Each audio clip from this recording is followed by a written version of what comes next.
முழுக்க கிட்டத்தட்ட ஒரு 150 நாடுகளுக்கு மேல நம்ம தமிழர்கள் வாழ்றாங்க. அதுலேயும் குறிப்பா சொல்லணும்னா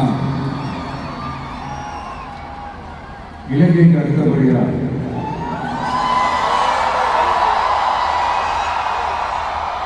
அதிகமான தமிழர்கள் வாழ்ற ஊர் தான் நம்ம மலேசியான்னு சொல்றோம்.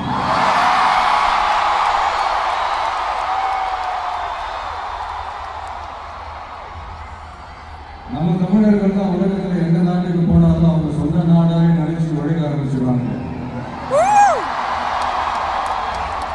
அப்படிதான் நீங்க பாத்தீங்கன்னா இந்த மலேசியா நாட்டோட முக்கியமான பில்லர்ஸ்ல நம்ம தமிழர்களும் இருக்காங்க அப்படின்னு பார்க்கும்போது அப்படின்னு நிறைய பேர் சொல்லி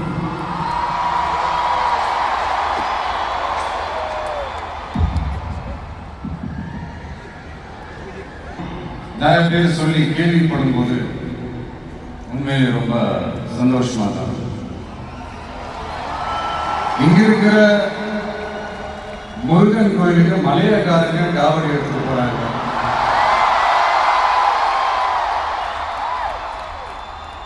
இங்க இருக்கிற சைனாக்காரங்க ரொம்ப அழகா தமிழ் பேசுறாங்க. அப்படி நம்மளுடைய தமிழ, நம்ம மொழிய, நம்ம கலாச்சாரத்தை, நம்ம பண்பாட்டை இன்னும் உயிரோடு வச்சிருக்கிற நம்ம மலேசியா தமிழர்களுக்கு இந்த நேரத்தில் என்னுடைய நன்றியை தெரிவிச்சு, அது மட்டும் இல்ல, இத்தனை வருஷமா நீங்க தமிழ் சினிமாவுக்கு கொடுத்திருக்கிற அந்த ஆதரவு கொஞ்சம் நெஞ்ச ஆதரவு இல்லைங்க, மிகப்பெரிய ஆதரவு. இந்த ஓவர்சீஸ் பிசினஸ்ல எல்லாம் நிறைய நாடுகள் இருக்கு. அதுல ரொம்ப முக்கியமான மார்க்கெட் இந்த மலேசியா மார்க்கெட்னு சொல்லுவாங்க.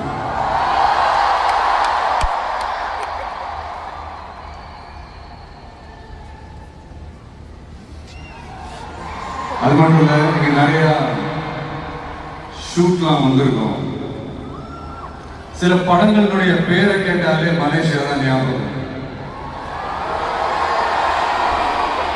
அப்படி நம்ம நண்பர் அஜித் நடிச்ச பின்னாடி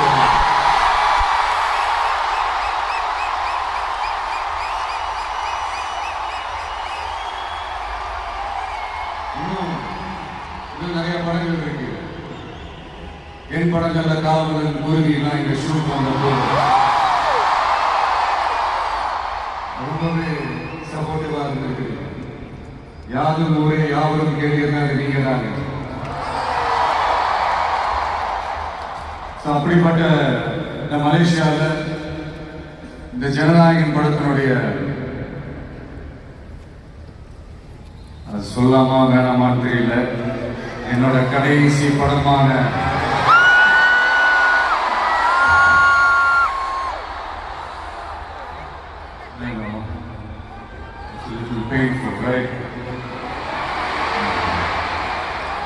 என்ன பண்றது, சரி அது விடுவோம்.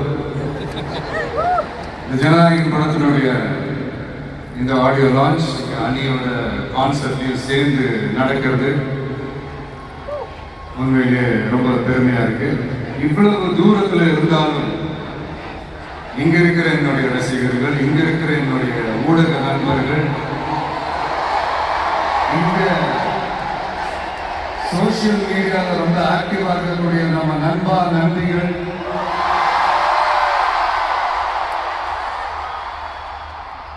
பிளஸ் இந்த மலேசியா கவர்மெண்ட்டுக்கும் இந்த நேரத்தில் என்னுடைய நன்றியை தெரிவிச்சு, தமிழ் சினிமா ஆரம்பிச்சு எவ்வளோ வருஷங்கள் ஆச்சு. அவ்வளவு வருஷங்கள்ல நம்ம தமிழ் மக்களுடைய அந்த சந்தோஷத்துல, துக்கத்துல, கொண்டாட்டத்துல, குடும்பத்துல, ஆன்மீகத்துல, உழைப்புல, அரசியல் சொல்லி எல்லாத்துலயுமே நம்ம தமிழ் சினிமா அப்படியே கலந்து ஊறி போய் இருக்கு. அப்படிப்பட்ட இந்த தமிழ் சினிமாவில் நானும் ஒரு சின்னதாக ஒரு புள்ளியா இருந்திருக்கேன் நினைச்சு பார்க்கும்போது உண்மையிலேயே சந்தோஷமா இருக்கு. ப்ரௌடா தான் ஃபீல் பண்ணுறேன். சினிமா விட்டு ஏன் போறீங்க அப்படின்ட்டு நிறைய பேர் கேட்குறாங்க. சினிமான்றது ஒரு மிகப்பெரிய ஒரு கடல். அதுல ஒரு கரையோரமா ஒரு சின்னதா ஒரு மணல் வீடு கட்டணும்னு தான் ஆசைப்பட்டேன். பட் அதையே ஒரு மாளிகையா மாத்தி தந்தது நீங்க எல்லாரும் தான், என் ரசிகர்களாக. அது மட்டும் இல்லை, நான் சினிமாவுக்கு வரும்போது இது எல்லாருக்குமே தெரிஞ்ச விஷயம் தான். இந்த பழைய கதை தான். நான் ஃபேஸ் பண்ணாத விமர்சனங்கள் இல்லை, நான் ஃபேஸ் பண்ணாத அவமானங்கள் இல்லை, இந்த மாதிரி நிறைய காயங்கள் அதெல்லாம் தாண்டி தான் வந்திருக்கிறோம். அந்த மாதிரி நேரத்துல தான் டே ஒன்ல இருந்து என் கூடவே நின்னது என்னோட ரசிகர்கள் தான்.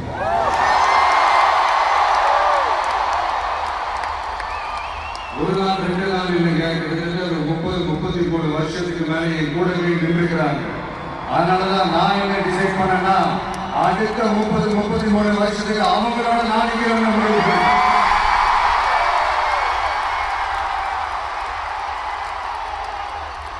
எனக்கு ஒண்ணுனா அவங்க தியேட்டர்ல நிக்கிறாங்க, நாளைக்கு அவங்களுக்கு ஒண்ணுனா அவங்க வீட்டுல போய் நிக்கணும்னு நான் முடிவு பண்ணிட்டேன்.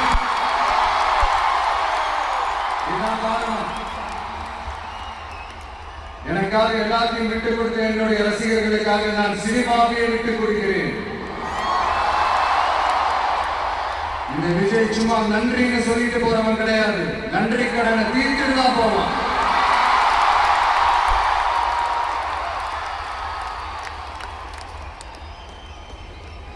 ஒரு குட்டி கதை ஒன்று சொல்றேன்.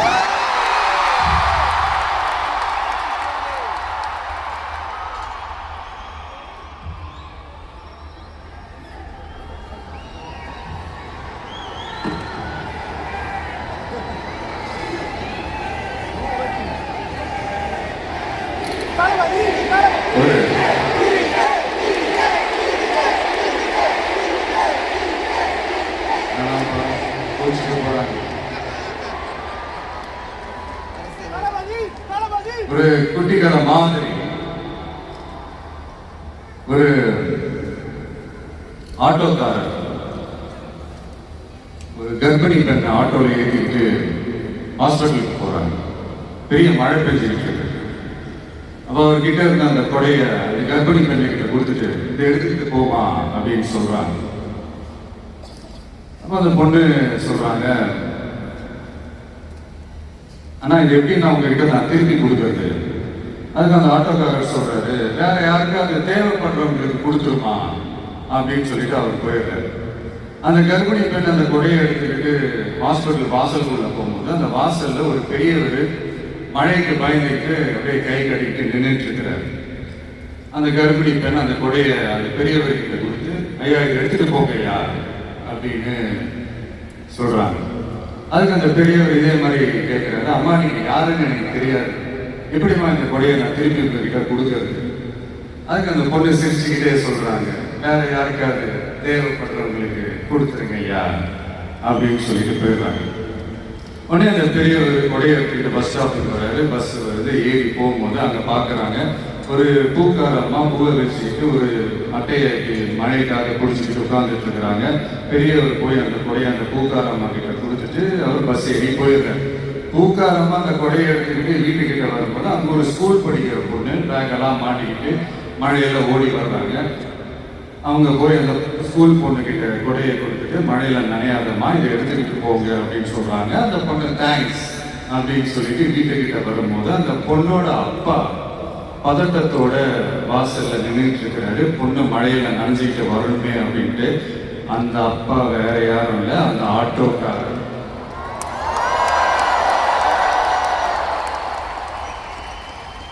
அந்த குடை அவர் கொடுத்த குடை. So the moral of the story is,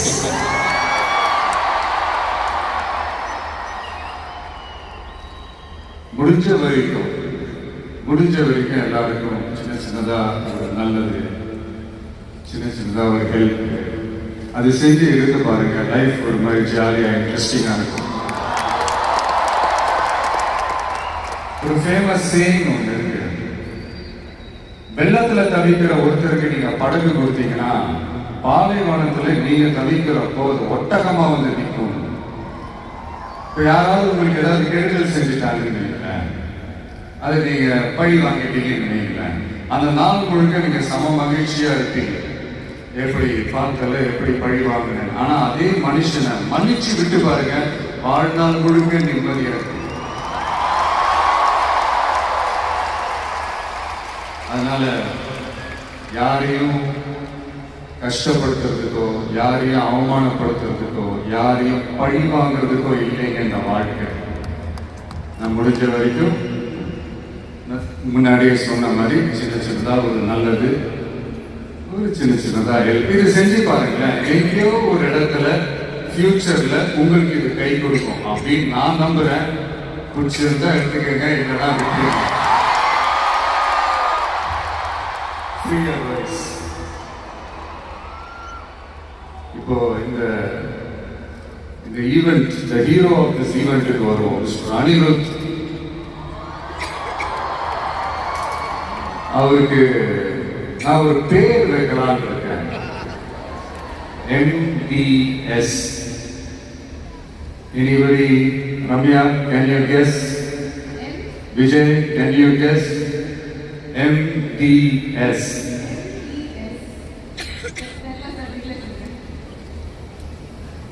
Musical Departmental Store. அதாவது அந்த ஸ்டோரை தொடர்ந்து நீங்க உள்ள போயிட்டீங்கன்னா அன்லிமிட்டடா என்ன வேணுமோ, எவ்வளவு வேணுமோ எல்லாத்தையும் எடுத்துக்கிட்டு ஹாப்பியா வரலாம். அது சாங்ஸா இருக்கட்டும், பிஜிஎம்மா இருக்கட்டும், இல்ல பேக்ரவுண்ட் ஸ்கோர்ல பிக் சாங்ஸா இருக்கட்டும், எஃபெக்ட்ஸா இருக்கட்டும். இந்த மாதிரி என்ன டிசப்பாயிண்ட் பண்ணதே இல்லை. அது என்னுடைய படம் ஆல்பமா இருக்கட்டும், இல்ல மற்றவங்க படம் ஆல்பமா இருக்கட்டும், படிப்படியா ஏறி போய்கிட்டே இருக்கிறாரு. ஸோ ஹாப்பி ஃபார் யூ அனி. அண்ட் என்னுடைய டைரக்டர் ஹெச் வினோத் ஒரு சமூக பொறுப்புள்ள ஒரு இயக்குனர் சொல்லலாம்.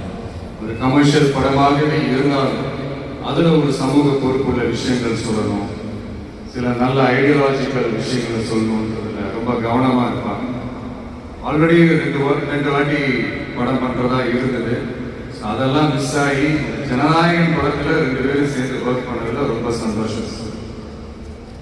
அண்ட் என்னுடைய வில்லன் பாபி டியோர், அவருடைய ஸ்கிரீன் பிரசன்ஸே நெக்ஸ்ட் லெவல் தான். ஆக்சுவலா அவருடைய 2 முக்கியமான 2 படங்கள் தான் அதுல இருந்து இன்ஸ்பயர் ஆகி பண்ணது தான் பிரியமுடன், வில் எல்லாமே. சார், முக்கியமான படங்கள்லாம் என்ன பண்ணுவோம் உங்களுக்கு தோண மாட்டேங்குது? அது எதுக்குமா? அதான் நான் ஷூட் ஸ்பாட்ல அவர்கிட்ட சொல்லும் போது இதே தான் நான் சொன்னேன். சார், உங்களுக்கே தெரியாம உங்க 2 படத்தை நாங்கள் சுட்டுட்டோம் சார். அவர் அப்படியே விச் மூவி அப்படின்னாரு. ஐயோ, நம்மளே வாய் விட்டு மாட்டிக்கிட்டோம். அதனால அது மாதிரி நிறைய இன்ஸ்பயர் அவருடைய படங்கள் பார்த்து அதுதான் சொல்ல வந்தேன்.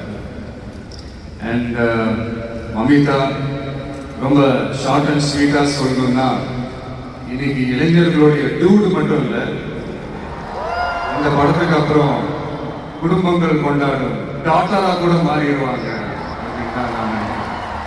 என்னுடைய நல்ல ஒரு ஃப்ரெண்ட் அவங்க. அண்ட் பூஜா, தமிழ் சினிமாவின் மோனிகா பெலுச்சி, அவங்களுடைய நடிப்பாக இருக்கட்டும், டான்ஸாக இருக்கட்டும், ஸ்க்ரீன் ப்ரெசன்ஸாக இருக்கட்டும், எல்லாமே next level. And Prakash Raj, ஜெனரலாக ஹீரோவுக்கும் ஹீரோயினுக்கு தான் நல்ல ஒரு கெமிஸ்ட்ரி ஒர்க் அவுட் ஆகும்னு சொல்லுவாங்கல்ல. எனக்கு ஆக்சுவலாக எனக்கும் பிரகாஷுக்கும் நல்ல கெமிஸ்ட்ரி ஒர்க் அவுட் ஆகும். இந்த ஹீரோ வில்லன் அந்த காம்போ, நான் சொல்றது கில்லி டேஸ்ட்ல சொல்றேன். கில்லியா இருக்கட்டும், போக்கிரியா இருக்கட்டும், சிவகாசியா இருக்கட்டும், இல்லை இப்போ ஜனநாயகன் வரைக்கும் அந்த ப்ராசஸ்ல நான் ரொம்பவே என்ஜாய் பண்ணேன். தேங்க்யூ பிரகாஷ். முக்கியமாக என்னுடைய ப்ரொடியூசர் கேவிஎன் சார், அவங்க ஆக்சுவலாக இந்த படம் 2023 அந்த பேச்சுவார்த்தை எல்லாம் ஸ்டார்ட் ஆகிடுச்சு. இந்த மாதிரி படம் பண்ண போகிறோன்ட்டு. அதே நேரத்தில் நான் வந்து என்னுடைய பொலிட்டிக்கல் சைடும் அது அந்த அனௌன்ஸ்மெண்ட்லாம் வந்துருச்சு. அப்போ நான் அவர்கிட்ட நான் கேட்ட ஒரே ஒரு விஷயம் தான் அவர்கிட்ட நான் கேட்டேன், சார் சும்மாவே என் படத்துக்கு பிரச்சனை வரும், இதில் வேற நான் வேற ட்ராக் நோக்கி போகிறேன், எப்படி சார் இந்த டைமில் நீங்கள் படம் எடுத்து பண்ணுறீங்களா பரவாயில்லையான்னு கேட்டேன். அவர் அதெல்லாம் யோசிக்கவே இமீடியட்டாக பண்ணலாம் அப்படின்ட்டு அந்த பாசிட்டிவ் வைப் எங்கள் மேலே திருப்பி விட்டார். ஸோ இந்த நேரத்தில் அந்த படம் நீங்கள் எடுத்து பண்ணதுக்கு ரொம்ப நன்றி சார். நான் அதுலேருந்து ஸ்டார்ட் ஆகி இந்த ஆடியோ ஃபங்க்ஷன் வரைக்கும் வந்து இருந்துருக்கிறோம். இதுலேயுமே தலையிட மாட்டார். நம்மளுடைய கோ ப்ரொடியூசர்ஸ் ஜெகதீஷ், லோஹித்லாம் சொல்லுவாங்க, இவர் என்ன சார் இதுலேயுமே தலையிடவே மாட்டார், என்ன நடக்குது ஏது நடக்குது, ஷூட்டிங் நடக்குதா இல்லையா, என்ன செலவாகுது, எதுவுமே கேட்க மாட்டேங்கிறாரு. அது ஒரு விதத்தில் ப்ளஸ் ஆகுதே இருந்தாலும் இன்னொரு விதத்தில் மைனஸ் ஆகவும் இருக்குது அப்படின்ற மாதிரி விளையாட்டாக சொல்லிட்டு இருப்பார். ரொம்ப அவருக்கு இந்த மாஸ் ஃபிலிமோட லவர், காதல் கதைகள்லாம் அவருக்கு பெருசாக பிடிக்காது. அதனால் அப்பப்போ ஷூட்டிங்க்கு வந்தார்னா அந்த guys just mass action film okay அப்படின்ட்டு அந்த எனர்ஜி எங்கள் மேலே பாஸ் பண்ணிட்டு இருக்காரு. Once again, thank you, sir. And Prabhu Master, Shobi Master, Kalyan Master, Bhaskar, Noble, Johnny, Sridhar, எல்லாருமே நீங்கள் உங்களுடைய பிஸி ஸ்கெட்யூலில் இந்த ஈவெண்ட்காக சென்னையிலேருந்து இங்கே வந்து நீங்கள் ரிஹர்சல்லாம் பார்த்து நீங்கள் பெர்ஃபார்ம் பண்ணது ரொம்ப நல்லா இருந்தது. இந்த ஈவெண்ட்டுக்கு அது ஒரு பெரிய ப்ளஸ்ஸாக இருந்தது. So thank you all once again. And Sathyan Suriyan, அவங்களுடைய team, editor Pradeep and team, assistant directors Aravind and team, எல்லாருமே ஒரு மாதிரி நல்ல ஒரு சென்சிபிளான ஒரு டீமோட வேலை செஞ்ச மாதிரி எனக்கு பட்டுச்சு. ஸோ இதுதான். அண்ட் கடைசி ஒரே ஒரு விஷயம், லைஃப்பில் நீங்கள் முன்னேறணும் அப்படின்னா நண்பர்கள் இருக்காங்களோ இல்லையோ, வலுவான எதிரிகள் இருக்கணும்.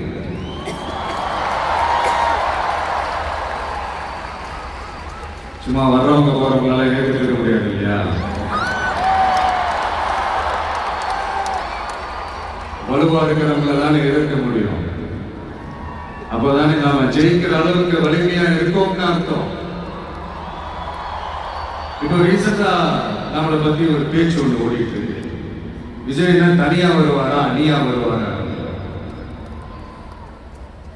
நம்ம எப்பங்க தனியா இருக்கிறோம்? 33 வருஷமா உங்களோட தானே இருக்கிறோம், மக்களோட தானே இருக்கிறோம். அப்போ ஒரு மிகப்பெரிய ஒரு அணி தானே, அதை எப்படி தனின்னு சொல்ல முடியும்? இப்ப கூட பாருங்க, தனியா அணியா விளக்கமா சொல்ல மாட்டேங்கிறாருன்னு உங்களுக்கு தோணும். சஸ்பென்ஸ் ஒன்று இருந்தா தானே கிக் இருக்கும். அதெல்லாம் கைத்தட்டலுக்காக நான் சொல்லல, மனசுல இருந்து பேசுறேன், மக்களுக்காக பேசுறேன். மக்களுக்காக பேசுறதோட மட்டும் நிப்பாட்டிடக்கூடாது, அதை செய்யணும். எல்லாத்தையும் விட முக்கியம் செய்யறத தான் சொல்லணும். So 2026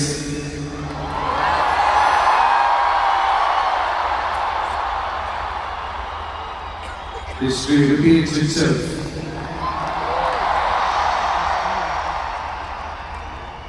Let's be prepared to embrace it for the people. Thank you, Malaysia. Thank you once again.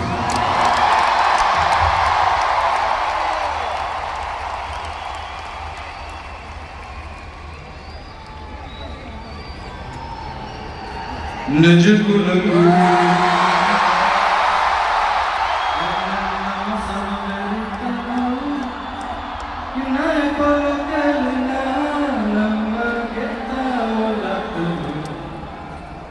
Ama algarupo Kalpa kalayarupo Onna usrarupo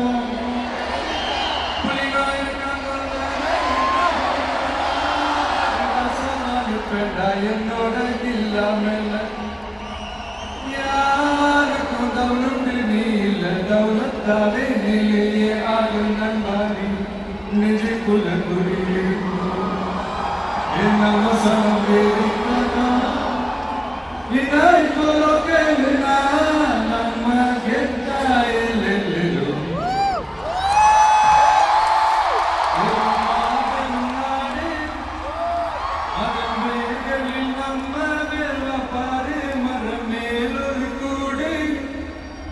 அதன் தாய் வழி சொந்தம் இந்த காடு ஆவோ டுகெதர் பையா பையா ஜாதி பேதம் லையா நீங்கள் சேகம் போல் மண்ணில் எங்கும் அண்ணன் கண்டில்லாமோ செய்யா ஒருத்தர் வாரானே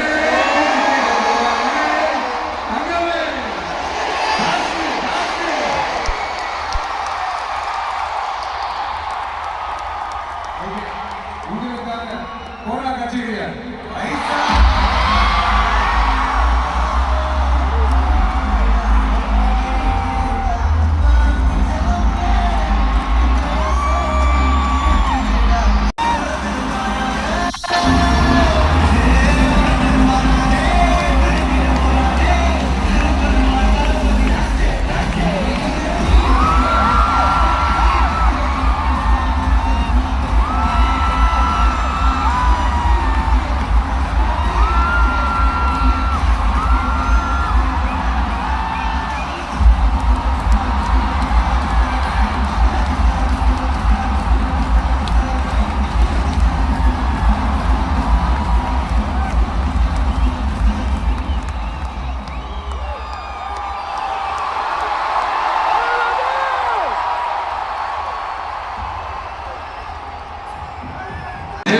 கப்பு முக்கியத்துக்கு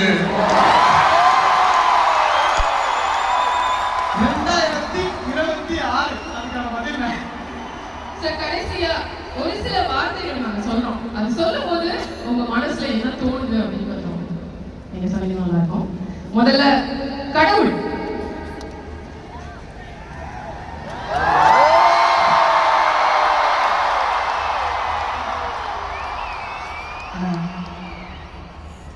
நெக்ஸ்ட் அம்மா.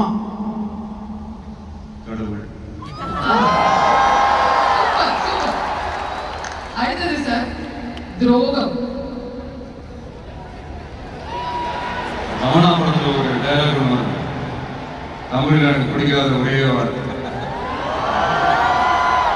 அதுதான் துரோகம். நெக்ஸ்ட் ஆள போறான் தமிழன்.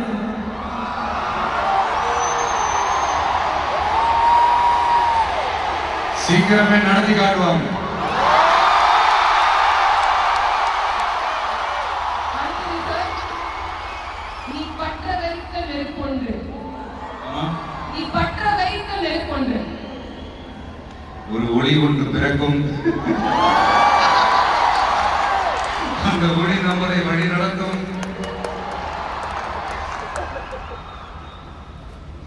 வெற்றி வெற்றி பணிவு பணிவு. சார் அப்போ தோல்வி. தொடர் முயற்சி. பிரில்லியன்ட். அவ்வளவுதானா? இல்ல சார் இன்னும் நிறைவு அடையணும்னா எப்போதும் கஸ்டமரியா நீங்க பண்ற ஒரு விஷயம் அது உங்களுக்கும் தெரியும். இந்த மாதிரி ஒரு பிரம்மாண்டமான ஆடியன்ஸ் இருக்கும்போது நீங்க எங்க எல்லாத்தையும் சேர்த்துக்கிட்டு அப்படியே சிரிச்சுக்கிட்டே ஆசையா ஒரு செல்ஃபி எடுப்பீங்க இல்லையா?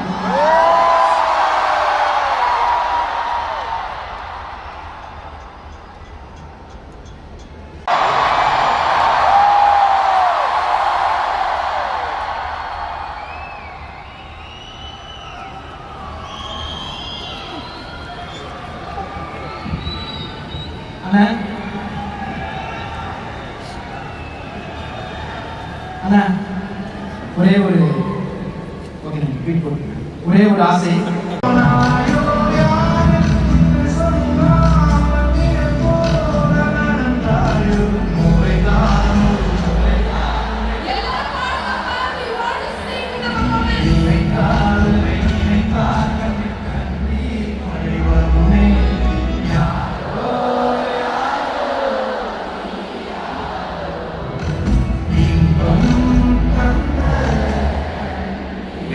என்ன ட்ரை பண்ணாலும் நான் அட போறேன். Anyway, thank you so much. And முக்கியமா ஒருத்தரை பத்தி நான் பேச மறந்துட்டேன். மாலிக் அண்ட் சுபேர் இதுக்கு எவ்வளோ செலவு பண்ணி இந்த பிரம்மாண்டமான இந்த விழாவை நீங்க பண்ணி கொடுத்து லேட் ஆயிடுச்சு. எல்லாம் பார்த்து பத்திரமா வீட்டுக்கு போயிடுவாங்க. Thank you so much. அதாவது ஒரு அதே மாதிரி தான் கப்பு முக்கியம் பிகிலே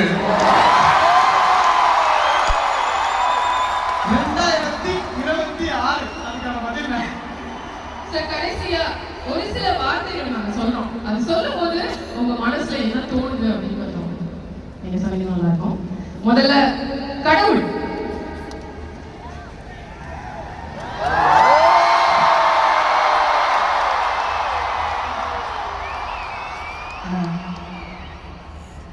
நெக்ஸ்ட் அம்மா. கடவுள். சூப்பர். அடுத்தது சார் துரோகம். ரமணா படத்துல ஒரு டைலாக் ஒன்று வருது. தமிழ்ல எனக்கு பிடிக்காத ஒரே வார்த்தை அதுதான் துரோகம். நெக்ஸ்ட் ஆள போறான் தமிழன்.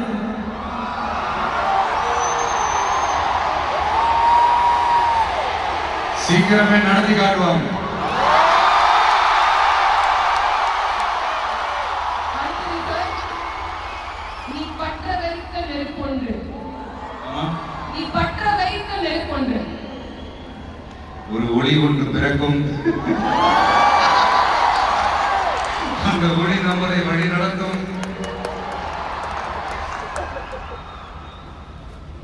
வெற்றி வெற்றி.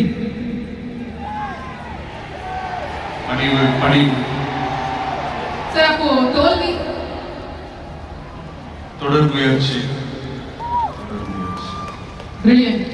அவ்வளவுதானா? இல்ல சார் இன்னும் நிறைவு அடையணும்னா எப்போதும் கஸ்டமரியா நீங்க பண்ற ஒரு விஷயம் அது உங்களுக்கும் தெரியும். இந்த மாதிரி ஒரு பிரம்மாண்டமான ஆடியன்ஸ் இருக்கும்போது நீங்க எங்க எல்லாரும் சேர்த்துக்கிட்டு அப்படியே சிரிச்சுக்கிட்டே ஆசையா ஒரு செல்ஃபி எடுப்பீங்க இல்லையா?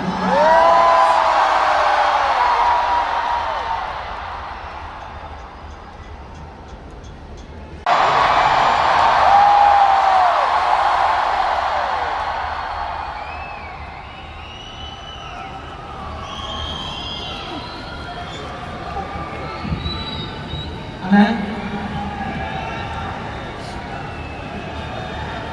அண்ணா ஒரே ஒரு ஓகே ட்வீட் போடுங்க.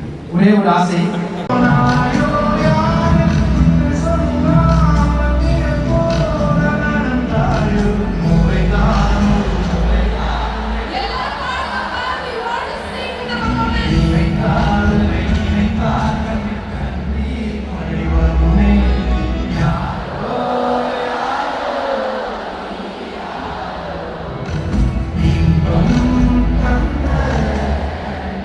நீங்க என்ன ட்ரை பண்ணாலும் நான் அட போறேன். Anyway, thank you so much. And முக்கியமா ஒருத்தரை பத்தி நான் பேச மறந்துட்டேன். மாலிக் அண்ட் சுபேர் இதுக்கு எவ்வளோ செலவு பண்ணி இந்த பிரம்மாண்டமான இந்த விழாவை நீங்க பண்ணி கொடுத்து லேட் ஆயிடுச்சு. எல்லாம் பார்த்து பத்திரமா வீட்டுக்கு போயிடுவாங்க.